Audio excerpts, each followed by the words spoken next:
you? What?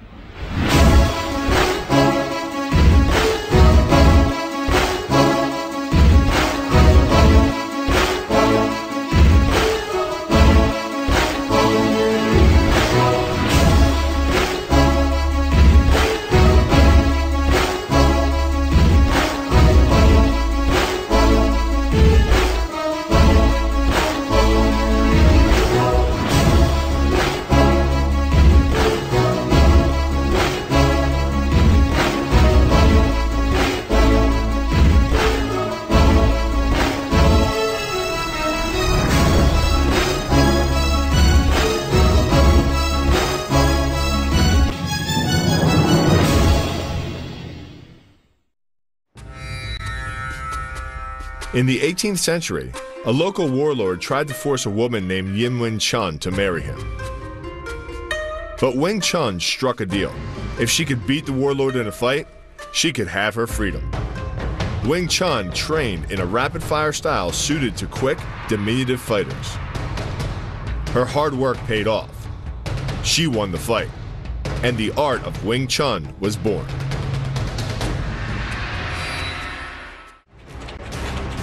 The style is called Wing Chun. Master Wong's Wing Chun is built around the concept of efficient, close-quarter combat. Tight, coordinated movements are used to reduce the distance between you and your opponent. From there, a series of knees, elbows, or rapid-fire punches are used to injure and even kill. Wing Chun as a martial art is very different from other martial art forms. Wing Chun can be best described as human in nature.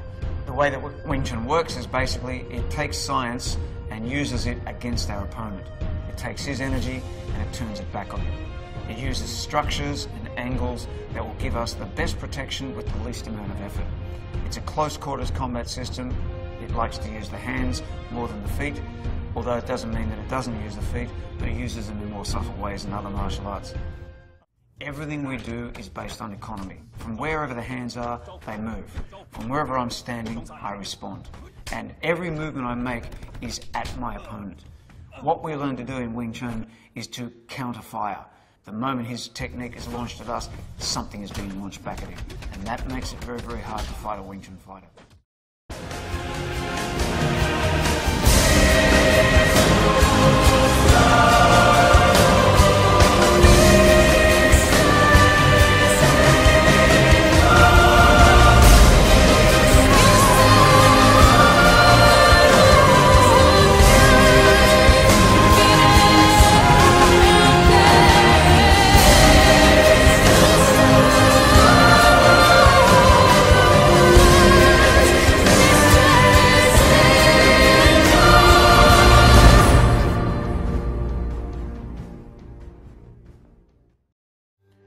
Grandmaster Yip Man lived from 1893 through to 1972, a very long lifetime. In many ways, the period that's not shown in the film, that is the time after he left China, is perhaps the most interesting, and certainly for people like myself who practice Wing Chun, the most important. Had he not left China, had he not been forced to leave China because of war and other issues that were facing him at that time, he may not have ever ended up teaching Wing Chun to the general public, and therefore the world would not know the system or the man. If you delve further forward and look at what happened after he left the mainland, it's a very, very interesting tapestry of stories about his various students and the way in which he got involved in teaching the art and the way that Wing Chun has now become such a prominent martial art. The colony of Hong Kong until other people became very interested. One of those was a very young Bruce Lee. So he took him under his wing.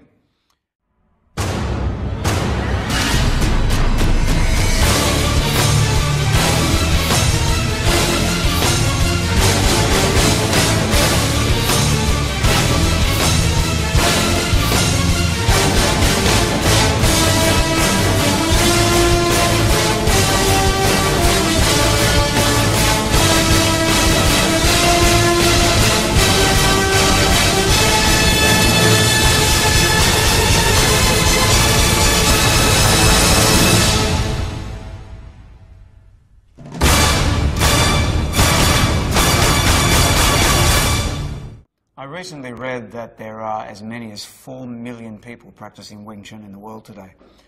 If it hadn't have been for Yip Man making that trip from China, there might not be Wing Chun in the world today. Yip Man has left us an amazing legacy, and that legacy has been enhanced by people like Wong Sin Leung, Bruce Lee, and the like. Study, or maybe at one time studied, martial arts. Do you continue yes. to study martial arts? I'm deeply committed to Wing Chun.